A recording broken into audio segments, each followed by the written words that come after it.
Sadece 10 dakikada hazırlayabileceğiniz muhteşem sütlü tatlım servis hazır. Hemen şöyle dokusuna da bakalım.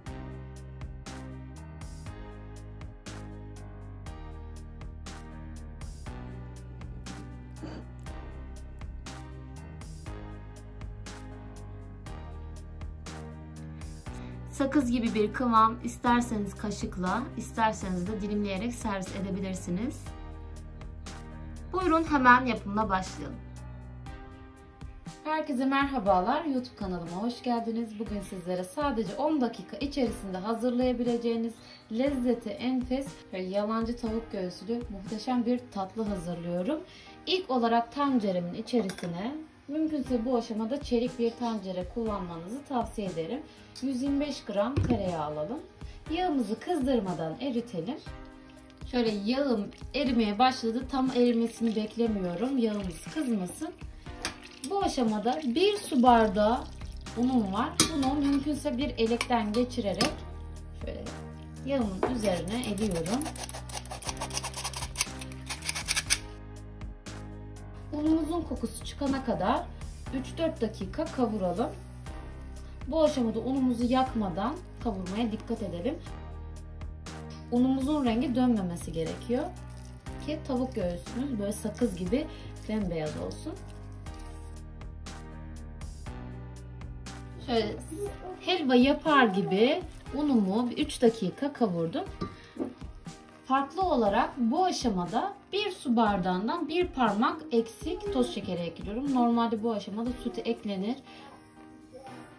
Daha sonra şeker eklenir. Şekerimi ekledim. Şöyle şeker tamamen eriyene kadar bu şekilde helva yapar gibi karıştırarak pişirme işlemine devam ediyoruz.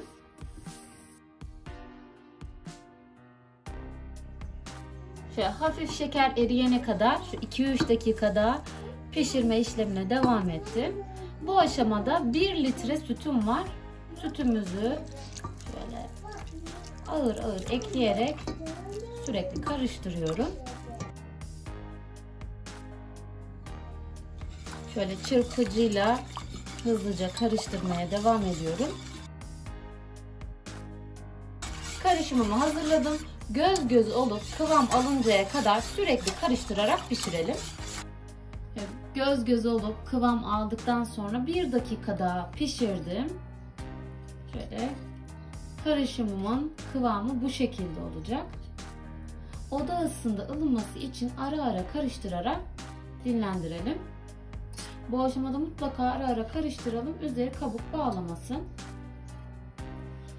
Şöyle tavuk göğsümün ilk ısısı çıktı. Bir 10 dakika dinlendi. Bu aşamada 1 paket vanilya ekliyorum.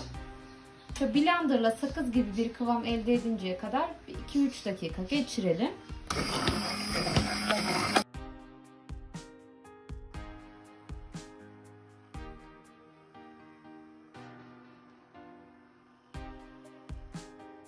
Şöyle karışımım hazır. Karışımımı ekleyeceğim borcamımı sudan geçirdim daha kolay çıkması için. Hazırladığım karışımı ekliyorum.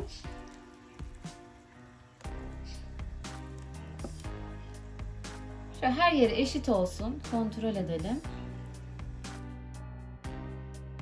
Karışımım hazır. Bu şekilde oda ısısında ılımaya bırakalım. Karışımımız ılıdıktan sonra buzdolabında dinlendirelim. Tatlının üzerine krema kullanmadan cam gibi bir karamel sos hazırlıyorum. 1 su bardağından 1 parmak eksik toz şekeri şöyle tavamızın şöyle tabanına şöyle her yerine ince bir tabaka halinde yayalım. Hafif bu şekilde sallayabilirsiniz. Orta ateşte ocağın üzerine alıyorum. Hiçbir şekilde karıştırmadan şu kenarlardan karamelize olması için bekletiyorum. Şekerimi hiç karıştırmadım. Karamelize oldu şekeri. Şöyle bir karıştıralım. 1 çay kaşığı parlak olması için tereyağı ekliyorum bu aşamada. Hızlıca karıştırıyorum. Şöyle tereyağım eridi. Yarım su bardağı kaynar su ekliyorum. Şöyle, şeker katılaşacak bu aşamada. Tamamen eriyene kadar pişirme işlemine devam edelim. Karamel sos için kabımın içerisine 1 dolu yemek kaşığı nişasta ekliyorum. Bu aşamada buğday ya da mısır fark etmez. 1 su bardağı da su ekleyelim. Soğuk su ekliyorum. Güzelce karışımımı açıyorum. Karışımım hazır. Şeker tamamen eriyene kadar pişirdim. Şu nişastalı hazırladığım suyu şu karamelime ekliyorum. Homojen kıvam elde edinceye kadar karıştırıyorum. Şöyle şeker tamamen eriyip kıvam alıncaya kadar pişirme işlemine devam edelim.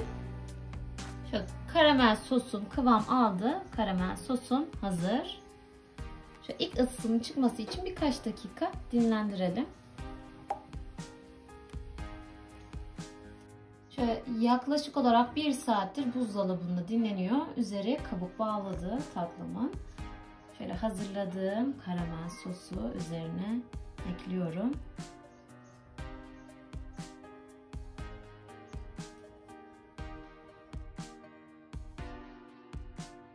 Şöyle düzgün bir şekilde üzerine yayalım.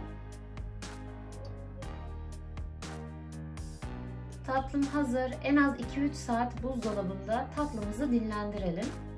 Tatlım buzdolabında dinlendi ve soğudu. Üzerine kıyılmış fındıkla süslüyorum. Tatlım servise hazır. Bu aşamada isterseniz kaşıkla, isterseniz de dilimleyerek servis edebilirsiniz. Kıvamı çok güzel oluyor. Hemen şöyle kaşıkla kıvamını göstereyim. Kıvam, lezzet şöyle muhteşem olmuş. Hemen servis tabağıma alıyorum. Kıvamı daha iyi görebilmeniz için ben kaşıkla servis ettim. Dilediğiniz gibi böyle dilimleyerek de servis edebilirsiniz. Videomuzu buraya kadar izlediyseniz muhakkak beğenmeyi, yorumlarla geri dönüş yapmayı unutmayın. Sevgiyle kalın, hoşça kalın.